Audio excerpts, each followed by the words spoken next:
I mentioned a couple of times on the internet, there's a whole genre on YouTube. I guess you would call it race wars now. It's open. It's open.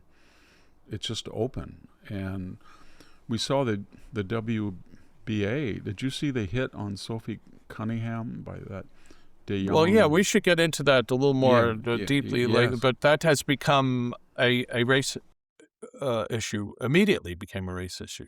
She was clotheslined by DiJonai, I forget her last name, Cambridge, something like that.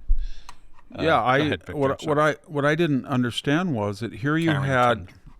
this player and she was trying to stop a layup. And usually when you want to commit a foul to stop somebody, you kind of run up behind them because they're going to make the basket. And she did Hmm. make the basket. And you kind of grab their hips or something or push them a little bit. And then you incur a two-shot foul. And it's kind of an iffy thing to do because if they make the basket, you get one shot and they can get three-point play out of it. So you have to be very careful.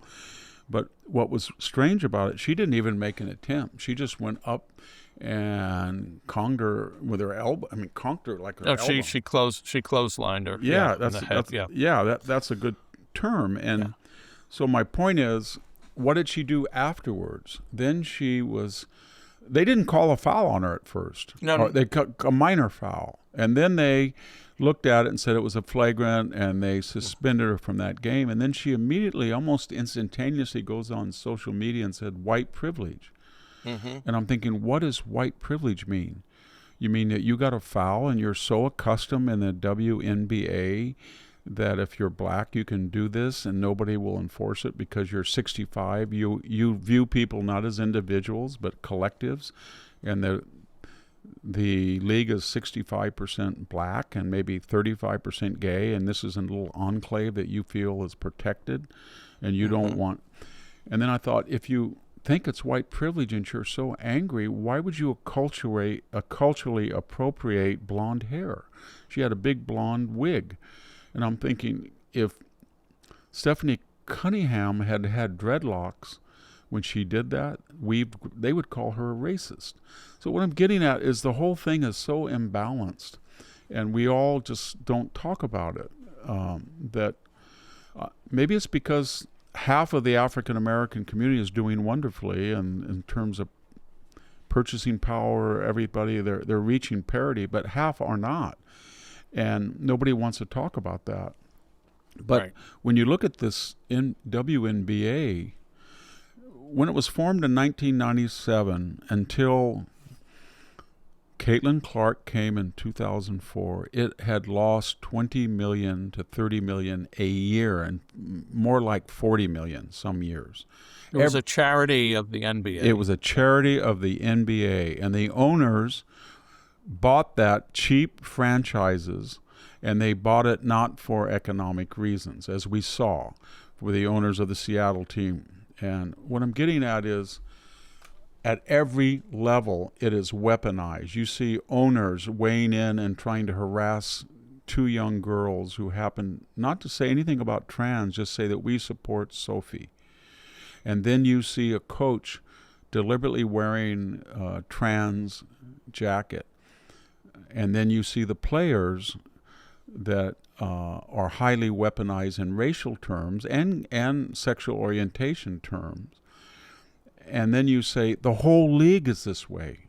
And nobody knew about it because nobody cared about it. It was this little tiny eddy over here from the river of American sports, a little side eddy. Everybody said this is, well, it's women's liberation and we should have two basketball leagues. And we know that the general public, women included, prefer to watch male basketball. But just to get them off our backs, we'll give them 30 or 40 million 30 Right. or 40 million, and they were taking buses or they were flying economy, and nobody said a word. And then all of a sudden, this Caitlin Clark sensation that could hit 3 points, from nearly half court or dunk she was amazing, and she goes into this little enclave and is roughed up for being heterosexual and white. And then Sophie Cunningham, who unfortunately for the NBA, the WNBA, is absolutely stunning. She's a blonde, beautiful bombshell, tall, statuesque, etc. And that made everything. She protected Caitlin Clark, and suddenly you had two white people who were the objects of these flagrant fouls. And even the referees were in the tank.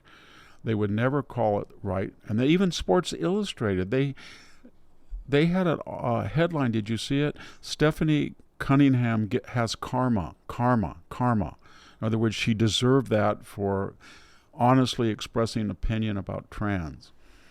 And at some point, they don't play in places like Florida. You can see why. The Florida Attorney General already said that if they had played in Florida, he would have filed a felony assault charge for that foul on Cunningham. They play mostly in blue areas or purple states. But it's very funny how we have allowed a public. We're so critical of sports. You know, we had the whole Colin Kaepernick phenomenon, take a knee, and LeBron James lecturing us and all.